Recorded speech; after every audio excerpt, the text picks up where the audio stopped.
When I was 15 years old, I asked my caseworker if I could just go to a group home. I had been in foster care since I was 2, and over the last 13 years, I had been placed with 9 different families. Here I was facing my 10th move and sophomore year at my 4th new high school. Can I just go to a group home? I asked her. If I do my chores and I follow the rules, I could just stay there, right? My caseworker was against it. She was like, Stacy, a group home is a lot like jail. There are a lot of rules there, and you're not gonna be able to be a regular kid. And I said, but if I do my chores and I follow the rules, I could just stay there, right? That day, she moved me to an all-girls group home in Northern California. I wanna share something with you guys. Some of you may have seen this before. The ACE score is the Adverse Childhood Experience score, a tally of different types of traumatic events experienced before turning 18. This includes emotional, sexual, and physical abuse, neglect, and other types of household dysfunction. It's like a less fun scorecard where the higher you score, the greater the likelihood of facing serious challenges later in life, from mental health issues to physical illness. Now, I often joke about my own ACE score. Out of a possible 10, I'm what you call a high achiever, with a score of 10. With the prevalence of high ACE scores among kids in foster care, it's logical that their transition from foster care to adulthood often leads to tough challenges, especially when that youth hasn't bonded with a family or become immersed in their community. Statistically, this period is marked by significant struggle for kids who age out of care. 25% of these young adults don't graduate high school. Around half are battling substance dependence. 60% of young men encounter legal trouble, and 70% of young women face early pregnancy, with many of their babies ending up in foster care. Of course, 15-year-old me didn't know any of this upon arriving at the group home, and I immediately let the group home therapist, Russ, know what I wanted. I wanted out. Surely I could take better care of myself than all those families that didn't love me anyway. I wanted to get legally emancipated and be declared an adult by the time I was 16. Instead of laughing me out of his office, he said, well, if that's what you want to do, you can certainly do that, but you're going to have to get right to work. He gave me a book called The 7 Habits of Highly Effective Teens by Sean Covey. I remember reading that book and treating the information like it was holy scripture. Habit number 2, begin with the end in mind. I wrote down my big goal of emancipation and all the steps I would take to get there. I did the steps and things were happening. It was like magic. I'll never forget the day I stood before the judge at my emancipation hearing. He said, young lady, all I ever see in this courtroom is heartache and pain and suffering. But you're a success story and you're gonna make it. I'm granting your emancipation. And he hit that little hammer thing on the podium, and it was done. That day, I told myself that someday I was gonna help foster kids the way Russ from the group home helped me. My name is Stacy Johnson, and I'm the founder and CEO of Central Texas Table of Grace, a charity for foster kids. I founded the nonprofit in 2014 with the establishment of an emergency shelter designed as a temporary haven for children awaiting placement in foster homes. In Texas, where I live, the acute shortage of available foster homes often leads to these children staying at the shelter far longer than the recommended limit of 90 days. Over the years, my connection with these kids extended beyond their time at the shelter, and a pattern began to emerge. I was receiving an increasing number of calls from my kids who had turned 18, aged out of the system without getting adopted, and suddenly found themselves facing life alone. As calls from these young adults surged, my responses ranged from emergency grocery store meetups to last-minute baby showers, all backed by my community's consistent support. But it was this heartbreaking text message from a young lady we'll call Kate that changed everything. Kate's text said, I guarantee you no one cares about kids in the system or what happens to us the day we turn 18. I was dropped off in downtown Houston, my 18th birthday, with no money, no phone, no ID, or any of my papers, which I still only have copies of, at a homeless shelter where we had to stand in line and draw a piece of paper from a bowl to see if we got a bed, and I didn't. I'd never even been to Houston. These calls and texts transcended mere statistics. These were real children, my children, courageously battling against overwhelming odds.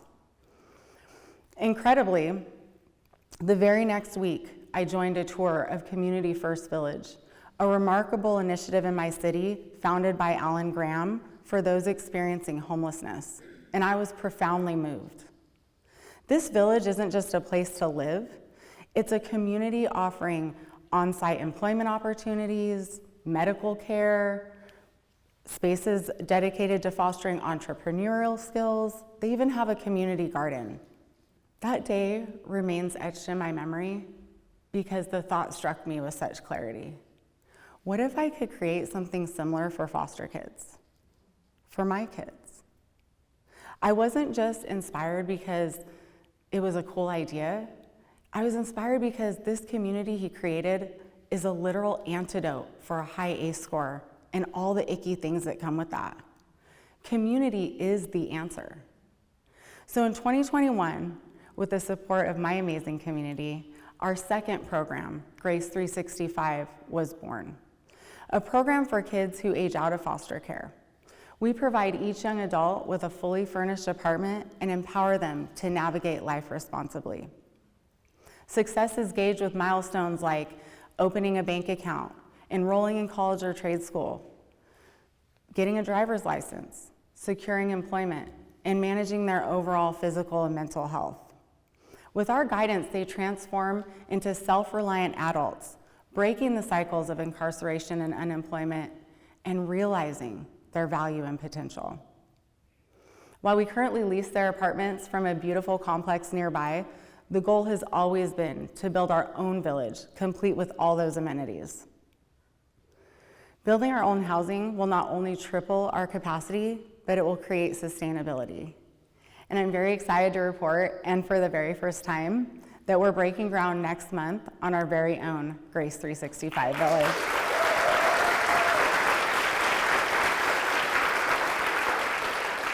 Thank you. In my decade-long journey in the nonprofit realm, I've grappled with an overarching theme: the dominance of numbers. This world is driven by quantifiable impacts, large quantifiable impacts, like 500 dogs rescued or 2,000 trees planted, 12,000 pounds of recycled waste. In the nonprofit industry, donors and supporters crave seeing these big numbers, this proof of large-scale transformation. Yet my focus has gradually shifted. I've learned to appreciate the profound significance of individual impact. Every child, every life we touch isn't just a number. These are young souls, each with their own unique narrative, brimming with potential, having endured challenges many can hardly fathom. The task is daunting. I witness heart-wrenching realities, but what propels me forward? It's the fundamental belief in the goodness of this world and the inherent desire among people to extend a helping hand. Thus, my message is simple. Changing the world doesn't always require grand gestures or groundbreaking programs. Sometimes it's about being there for just one person. Envision the expansive ripple effect of such a focused act of resolve, magnified across communities, if each of us committed with unwavering determination to assist just one person. I was given a ceramic starfish by a colleague that I keep on my desk to remind me of a story I often tell my team when things get hard and we're worn down by being in the trenches of child welfare. It's called The Starfish Story by Lauren Isley. One day, a man was walking along the beach when he noticed a boy picking up and gently throwing things into the ocean. Approaching the boy, he asked, "Young man, what are you doing?" The boy replied, "Throwing starfish back into the ocean? The surf is up and the tide is going out. If I don't throw them back, they'll die." The man laughed to himself and said, Do you realize there are miles and miles of beach and hundreds of starfish? You can't make any difference. After listening politely, the boy bent down, picked up another starfish, and threw it into the surf. Then smiling at the man, he said, I made a difference to that one. You, like many others, may be wondering how you can help and where to start. Acronyms are fantastic for memory, so for today, I've chosen ONE as our guide. It stands for offer, nurture, and empower. 3 simple steps for changing the world by focusing on the significant difference you can make to one individual. Here's how each element of ONE can foster our journey in changing the world together, one life at a time. The first step, offer, involves extending your hand and showing your willingness to offer your help wherever it's needed. The key is to take a proactive approach.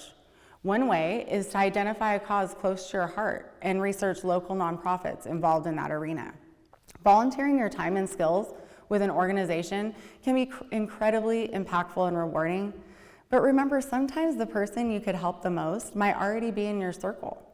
It could be a colleague, an employee, or even a family member that could benefit from your knowledge and support. And I just want to take this minute really quick to thank all the employers who went above and beyond for me in this way.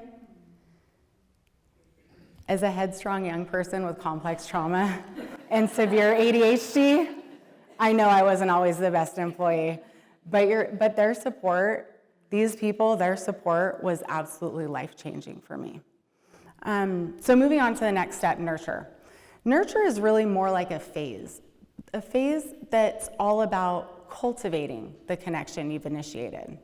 The focus here is on consistency and dedication. Remember, nurturing isn't only about the quantity of time spent, but about the quality and impact of those interactions. Focus on creating meaningful experiences in each interaction, regardless of their length. Life can get hectic, but the key to effective nurturing is maintaining a steady presence. For empower, the final step, the goal here is to transfer knowledge and skills. This might involve teaching a specific skill, offering insightful advice, or simply being a supportive presence that encourages independence and growth. This step is about leaving a lasting legacy that continues to benefit others even after your initial involvement may have reduced. Keep in mind, you might not always see clear and immediate evidence of your impact, but it's there. Russ, the group home therapist, was in my life for less than a year, yet the impact of our time together endures to this very day. Before I officially started my Grace 365 program, Kate's text propelled me to help her. After all, she was there in front of me, and she needed help, so I called upon my community and we helped. We got her out of a bad situation and moved her into a new apartment right before the holidays, and we furnished it with all the holiday cheer we could fit inside that tiny little space. Kate texted after the dust settled. Kate's text said, "Please tell everyone I say thank you from the bottom of my heart to everyone who has donated and given me stuff and made this possible. I was 15, sleeping under bridges and crashing on friends' couches, wishing I was dead. And now I'm sitting in an apartment full of so much nice stuff, I can clean everything really nicely. It smells so nice and no one's yelling. I'm not scared of anything for the first time in my life. I can't tell you how truly overwhelmed and thankful I am for every single thing and every single person who has made it possible." Getting that text from Kate made me realize how truly powerful it can be when we focus on individual impact. Growing up in foster care, I always knew there were good people out there. I just hadn't met any of them yet. But all the love and support I was missing as a child, I'm getting it now. I'm getting it from my community who donates and volunteers and encourages me and my kiddos along the way. My people, my chosen family, who look to me as an expert in child welfare and a pillar of the community. Me. All this love has healed my heart of every past abuse I suffered. All the support from my community was the antidote to my ACE score. When I reflect on how I got here instead of there, I reflect on those in my life who treated me like I mattered when I felt like I didn't. Every single one of you can treat someone like they matter when you leave here today. Use the power of one. You are the antidote to the ACE. Thank you.